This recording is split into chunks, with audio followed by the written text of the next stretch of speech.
Hi everyone, please take a seat if you haven't already done that, and we're going to start now. We're very happy to welcome all of you today for the second Claiming Spaces conference, Whose History? As some of you will know, this conference was supposed to happen last December, simultaneously to the Arcdiploma 21 of the TU Wien, but was postponed as so many other events because of the pandemic, and we're very pleased and excited to be finally able to stand here with you and all of our guests. We stand for Collective, a bottom-up collective of students, graduates, teachers, researchers, and former members of the Faculty of Architecture and Spatial Planning at the TU Wien, promoting intersectional feminist perspective in architecture and spatial planning. We aim to question how mechanisms of exclusion can be exposed and deconstructed, how discriminatory knowledge production and historiography can be questioned, newly phrased, and done differently, and how feminist working practices can induce urgently needed changes in planning and building. As a bottom-up group, all of our work is voluntary. Therefore, we would like to name all the people who were involved and have made the work of Claiming Spaces possible and ongoing since 2019, and therefore made this conference happen. Susanna Böcherer, Mo Hartmann, Carmen Lael-Hines, Petra Hirschler, Lauren Janko, Bernadette Kreis, Inge Manker, Susanne Mariacher, Anneliese Mauri, Birgit Miksch, Maria Miskiv, Julia Nuller, Sabine Riss, Leon Schäufler, Alina Schönhofer, Carla Schwaderer, Marlene Wagner, Julia Wandenmacher, Elisabeth Weiler, and Veronika Vladecker. Voluntary work for an intersectional feminism at university faces the challenge of a constant change of activists. Students are finishing their study. Young teachers and researchers leave their respective institution, often due to fixed-term contracts. To establish longevity and duration is a topic we discuss and try to solve with our fellow colleagues of the different other initiatives we will introduce later. We started this collective in 2019 after a series of events at our faculty that triggered the rising need for a collective feminist action and response. In 2018, 5 new male white professors were appointed at the faculty. In 2019, the obligatory gender studies lecture in architecture bachelor was cancelled. In 2019, it was also the 100 years anniversary of women's possibility to study at the TU Wien. Those are some examples that led to the creation of Claiming Spaces and the first conference in 2019 as part of the Arcdiploma, the biennial exhibition of diploma projects at our faculty.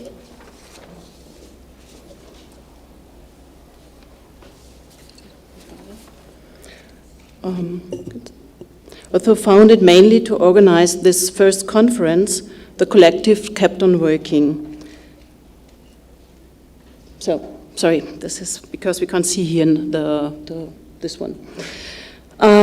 So, first some impressions of our first conference. This was at the Technical University and placed within the exhibition of the Arcdiploma. Some impressions, some people you know.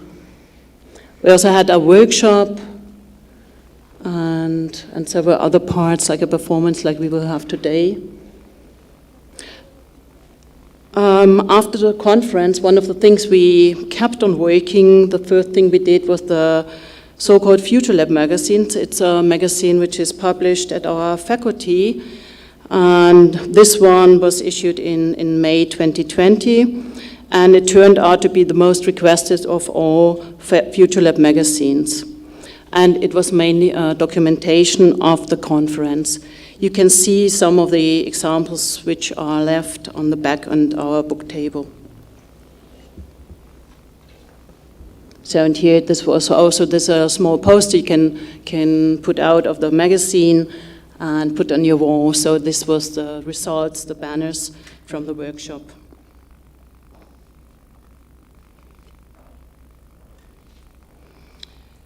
We joined the Parity Front, an independent spin-off of the Parity Group founded in July 2020 by Benjamin Groothuizen and Charlotte Malter-Barth, to act as a kind of umbrella organization connecting individual university activist initiatives into a global network.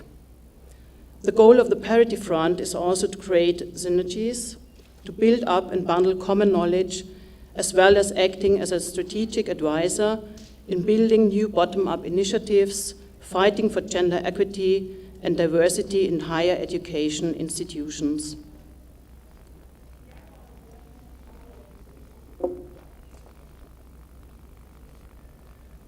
Among the permanent members of the Parity Front are smaller, informally organized groups and some established initiatives such as the Parity Group at ETH Zurich, Women in Design at Harvard GSD, Women in Design and Architecture at Princeton University, us, Claiming Spaces at TU Vienna, the Parity Board from TU Munich, and the Drag Lab at EPF Lausanne, the Gender Task Force at TU Graz, we will have as a guest today, KITIC at Fachhochschule Bern, AAA Equality Collaborative from Aarhus School of Architecture, and Querformat at ETH Zurich. These posters on the side here show examples of their activities. 2021, we organized a five-day-long mini Claiming Spaces festival around the 8th of March, and we're part of the organization of the Parity Group's Parity Talks on What's Good. We participated and talked as a collective at different events and symposiums. Probably we can talk about the momentum for challenging architecture, urbanism, and spatial planning again, with the demands of an intersectional feminism. Here you can see some of the examples. This was the Bauwelt issue from last summer on the topic gender equitable architecture, and this double page shows the different initiatives and activists around this topic of gender equity in architecture. So we are in the middle left, the Claiming Spaces collective. So, and also for the momentum here, you can see it's a kind of showing a network also, or what's going on, this kind of momentum. This is from the current Arc Plus magazine from February 2022 on contemporary feminist spatial practice. We printed it out as well. You can also study it in the back. We turned it black-white, so you can see that the big white poster over there.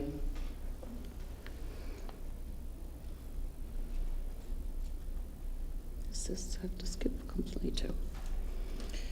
Reasonable for this momentum are for sure also the possibilities of the internet and social media, or which they provide, to be informed about activities happening elsewhere and to build up networks beyond local restrictions. So what came out as well from the first Claiming Spaces conference was that we continued and expanded our homepage, the www.claimingspaces.org. There you can find more information and documentation about all activities we mentioned before in detail. All this was made to happen while meeting 2 times a month to weekly to discuss and decide on our next steps and ongoing work. Here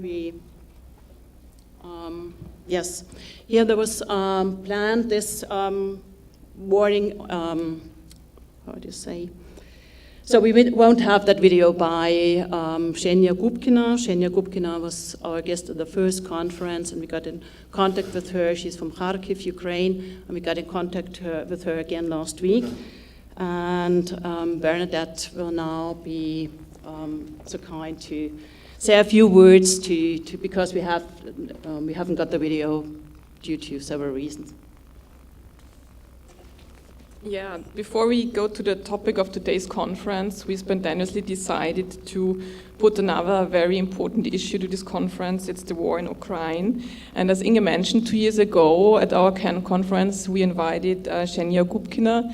And I remember her very deeply because I moderated this panel and we met before in a coffee, and Ksenia has so much energy and passion for her work and research, and I was really fascinated by her. And 2 weeks ago she contacted us. She's from Kharkiv and she's an architect and an art historian. And she wrote us that she fled with parts of her family to Latvia, and that she has really the wish to talk about this war and the consequences for her research and the people of her country. And there will be an event from IG Architektur at the 7th of March with the title Left Its Built... April, sorry. Left Its Built Heritage of Ukraine in Danger, and you're all invited to come there. And Evgenia had the wish to speak also here at this conference, and she wanted to produce a video which we wanted to show, but because of the circumstances and the very difficult situation, the video didn't reach us.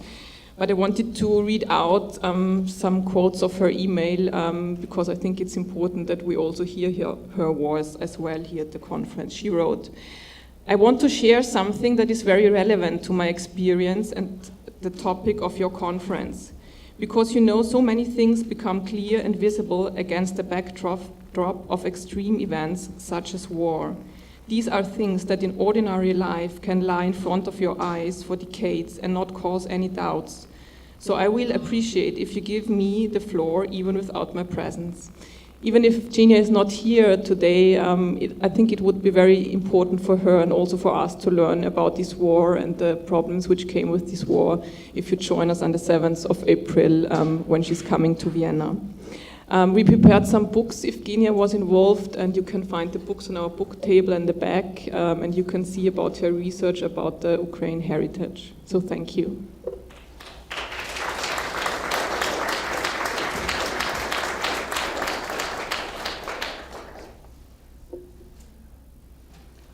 Yes, as we heard, Jenna would have liked to bring up issues of heritage, of destruction and preservation and rebuild, closely connected to the main question of our conference, whose history? Whose history in feminist perspectives on architecture and spatial planning? In the second Claiming Spaces conference, we aim to interrogate the narratives of architecture and spatial planning history conveyed through the media, university, and curated canon. We ask, is our knowledge of the past limited to who and what we see? What conditions have produced the writing of history and the perspectives that orient it? We think that one-dimensional views produced through particular structural conditions only allow for the inclusion of perspectives that are already familiar. Indeed, the writings of architectural and spatial planning history become repeated and produced from the same structural viewpoint, denying diversity, contestation, and integration of difference. Multiplicities of history and diverse approaches to the production of architecture are erased and muted to facilitate the reproduction of the one-sided canon. Reflect only on the demographics of the architects we are presented with in university. The icon architect, lone, never sleeping genius, middle-class man, white, cis, able. This icon penetrates beyond the boundaries of the university. Architectural practice, city planning, and cultural production are governed by and produced for this image, thus structurally reproduced again and again. After the first conference, we also continued to sensibilize students to intersectional feminism through different courses or course offers at the Faculty of Architecture and Spatial Planning at TU Wien. We had the idea, this is, because we can't see it, sorry. We had the idea for a yearly rotating so-called Claiming Spaces guest professorship to bring the topics of gender equity and multiplicity into all the different fields of which architecture and planning consists of. Afina de Jong was in 2021 our first Claiming Spaces guest professor. She taught together with us the design studio, a space of freedom about which she or we hopefully will talk in the first panel. Unfortunately, her plane from this morning, she wanted to come from Amsterdam. The plane returned, and now it tries again to come to Vienna. With this panel on educating architectures, we want to come back to the questions: what happens at the universities and what can be done to establish a feminist culture of learning, to change the unsatisfactory situations we are confronted with. Our guests teach at different universities in Austria and other countries and will share and explain their strategies with us. Our second panel on gesturing invisibilized histories will start with a performance by Raymond Pinto outside in the courtyard of the AZW. This site-specific intervention in a mainly not verbal way will bring in questions of our bodily existence in relation to concepts of history and its impact on the built environment. The following discussion will evolve around the idea how movement of the body could present new avenues for understanding the production of space and therefore the fibers of history suggested by the buildings which surround us.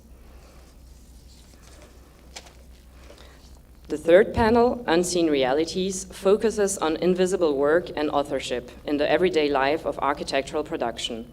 Whose realities? Whose histories? We critically question the structures and mechanisms that contribute to manifesting today's hegemonic realities in architectural practice and explore how different forms of cooperation can arise. A series of short inputs will lead to a panel discussion in which we will investigate and demonstrate strategies, show solidarity, and learn from each other. To bring the questions of whose history to the forefront of architectural discourse, we invite you to take part in unlearning the narrative that we have been fed, because it is in the best case lacking and in the worst case a lie. All this seems brutally brought to the forefront now with the war in Ukraine, and how deeply it is connected to the global climate and nature catastrophes, whose aftermath confront the most vulnerable of us, humans and non-humans on the planet. We see it as our collective responsibility to challenge and change who is teaching, what is being taught, and in what ways. Through that, we hopefully write better future histories for all. We would like to thank the AZW for having us here. Thank you for supporting us so strongly to make this event happen. Under Corona condition, postponed, with challenging ideas from our side, and so on. Namely, especially to Lene Benz for her energetic support on organizing, and Oliver Schmidt for the technical support. Before we hand over to Angelika Fitz, the director of the AZW, and Monika Platzer, who will give us some feminist insights into the collection of the AZW, we would like to thank several other persons and institutions who supported us. First of all, the Faculty of Architecture and Planning, our Dean, Rudolf Scheubens, and our Dean of Studies, Christian Kühn. Short sidestep, since December 2021, we have Andrea Riegler-Jandl as the first female Vice Dean of Study at our faculty. Unfortunately, she's holding a presentation of a design studio herself today, so she can't be with us. The Gender Competence Center of the TU Wien, Brigitte Ratzer and Ruth Strobel, die Kammer der Ziviltechnikerinnen, Architektinnen und Ingenieurinnen Wien, Niederösterreich und Burgenland, der Hochschülerschaft of the TU Wien, and last but not least, Christine Hohenbüchler, who, as head of the Institute of Art and Design, gives the Claiming Spaces Collective, as a bottom-up group, we are institutional nobodies, and its activities an official home and ongoing support. We now give over to Angelika Fitz. Thank you.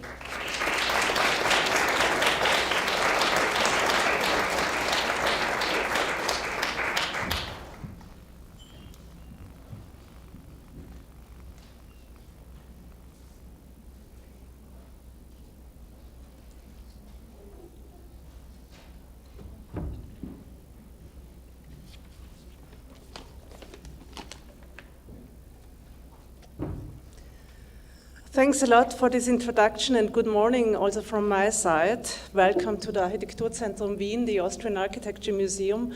What a great crowd on this sunny morning. I think this is telling us a lot already. I'm very happy that the second Claiming Spaces conference is taking place here at our museum, and many thanks to the Claiming Spaces Collective for this initiative at first and for this great cooperation. And also from my side, thanks to the whole team, which is large at your side, Claiming Spaces, but also of course at the AZW, and especially again, Lena Lewis. My most sincere thanks also go to all the speakers of this conference and also to Kenya for contributing even under these extreme circumstances of war. This year's topic, Whose History?, raises questions that every museum must address in the 21st century. As museums, we share responsibility for what will one day become canon through the way we collect, research, publish, and exhibit. The history of architecture museums is part of a history of structural exclusion and omissions. The widespread absence of the marginalized majority in architectural history is truly incredible. There is an urgent need for new perspectives in researching, collecting, and exhibiting architecture. This was a major concern when Monika Platzer, head of collections at the AZW, and myself developed the new permanent exhibition. I hope some of you had the opportunity already to see it next door, the exhibition entitled Hot Questions, Cold Storage. Monika will share some thoughts about it in a moment. But please also check out our other exhibition, the temporary exhibition Serious Fun next door, which reflects exclusion, omission, and stereotypes in architecture games. An architecture museum does not only contribute to the canon with its collection, but also with its temporary exhibitions. Just think of exhibitions such as MoMA's International Style, which dominated the idea of modernism in architecture for a long, long time. Our work at the Architekturzentrum Wien is not about style, but about what architecture can do. What can architecture and planning contribute to the big challenges of our time? For example, looking for approaches that contribute to saving the planet instead of becoming complicit in its destruction, or approaches that make the built world more just instead of being dominated by the interests of capital. Some of you might remember the exhibition Critical Care, which I curated together with Elke Krasny a few years ago here. In the search for a new ethics and for new perspectives in architecture, new actors come to our attention. Often it is women or heterogeneous collectives, like the Claiming Spaces Collective, that are engaged in different forms of knowledge and collaboration, in models of coexistence, or that are focusing on existing resources and alternative economic models. Often such work has been ignored or denied the status of architecture. In an interview for our exhibition Downtown Denise Scott Brown, Denise stated, quote, "No architect is prepared to conceive, I am an architect. They say I'm a preservationist, I'm a planner, I'm part of the women's movement, I run the office, anything they don't care about at all. Don't let anyone think I'm an architect. It's hopeless." End of quote. Personally, I don't believe it's hopeless, but there's still a lot to do, and so that's why I'm particularly really happy and pleased that the Claiming Conference, that the Claiming Spaces Conference is taking place here, and that we have such a good crowd. And I wish all of you an exciting Saturday. Thank you.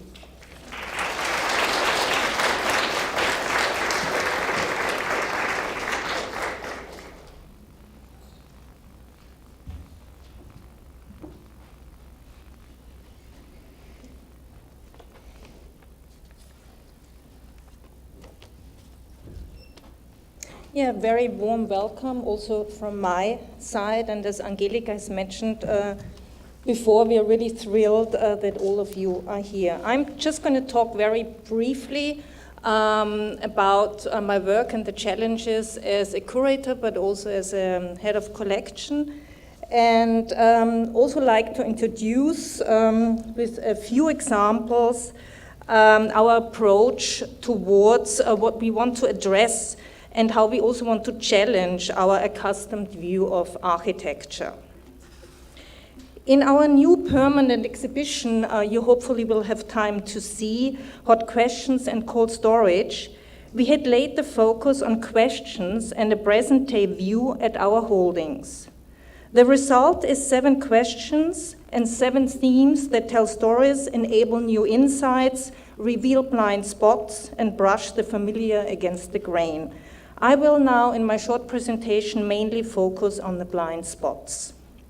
Let me bring you back to the hour of birth of our collection. In 2008, we started a collection initiative. We invited prominent architects with the intention to ask them to donate their archive. The few women in the picture stand out. They are life partners or, in the best case, responsible for the back office.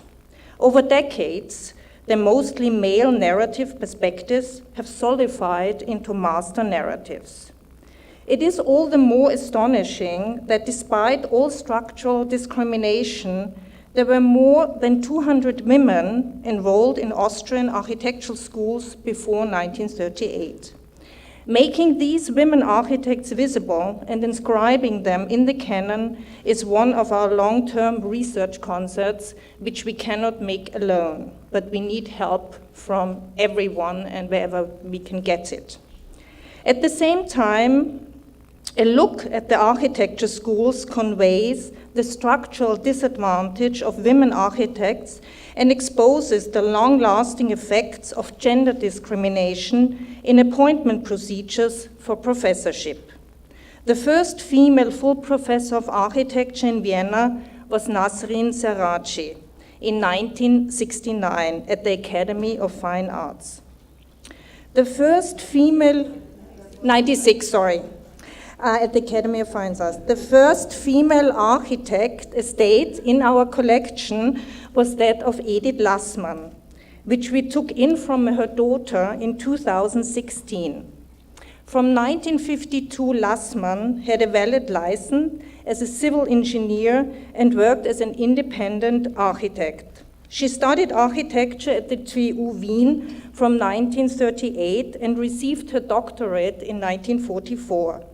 Lassmann belonged to a generation of women which had a short window of opportunity to move forward, but at the same time the question has raised, what was the role and scope of the action for these women, architects studying under the Nazi regime? Here, I'll just show you some of her work in the 50s. With gender studies, new perspectives and new questions open up and challenge the old canon. No Adolf Loos without Lena. Adolf Loos is one of Austria's most renowned architects. The issues of the interdependency of Loos and his partners give rise to an asymmetry, calling the master narrative into question. The actress and comedian and singer Lena Lewis was married to Loos from 1902 to 1905. Beginning in 1904, she published feuilletons, essays in Vienna's daily newspapers. Lena Lewis' contribution to Adolf Loos' development is multifaceted. She supplied the funding for the shared apartment and thereby made it possible for Loos to implement the iconic work entitled My Wife's Bedroom. At the same time, having been long classified as his muse obscured her creative accomplishments, as client, as protagonists of the Viennese modernism. For instance, the reappearance of the materiality of her bedroom in Loos' works following the divorce alludes to her active role as client. In the text Vandalen 1904, Lena Lewis addresses her husband and talks about crimes in the treatment of cultural artifacts.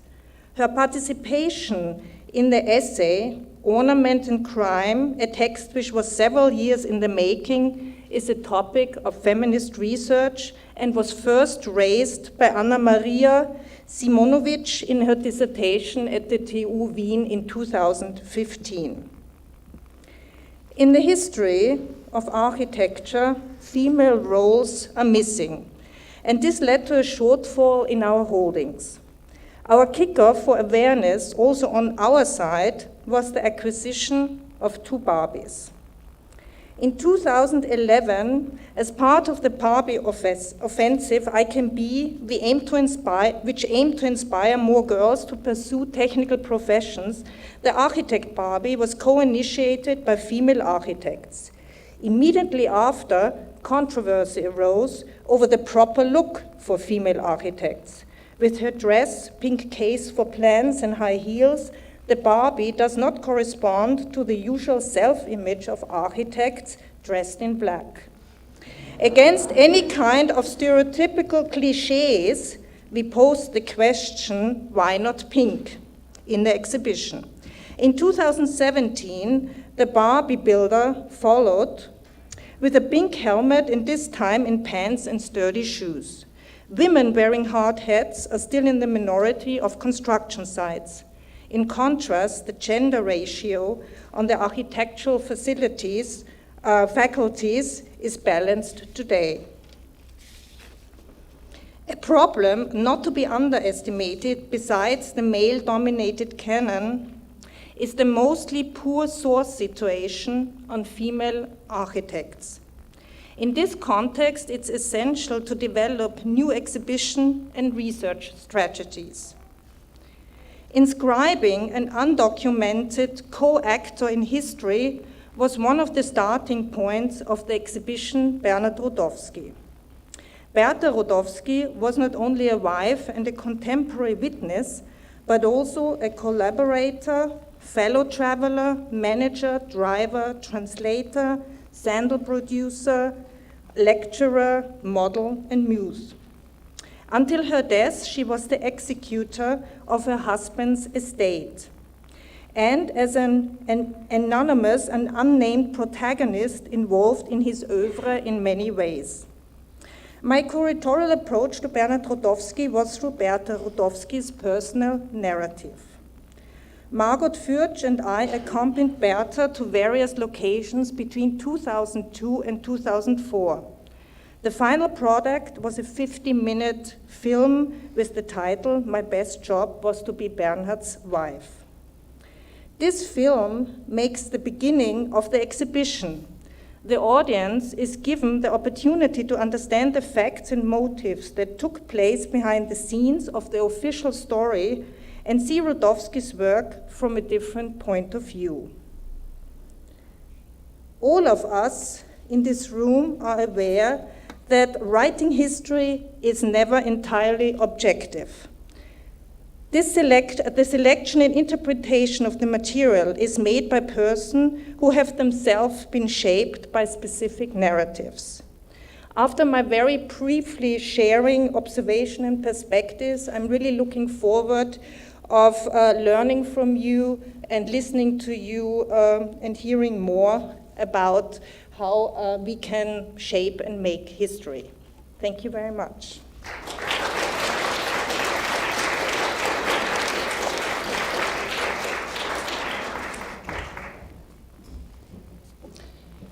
Thank you, Monika and Angelika. We will now have a break due to that everybody spoke very briefly. Just also to Angelika, Fitz mentioned the book Critical Care, or the exhibition, and this book you can also see at the book table over there. So we meet again at 1 o'clock, so you have a nice break in the sun.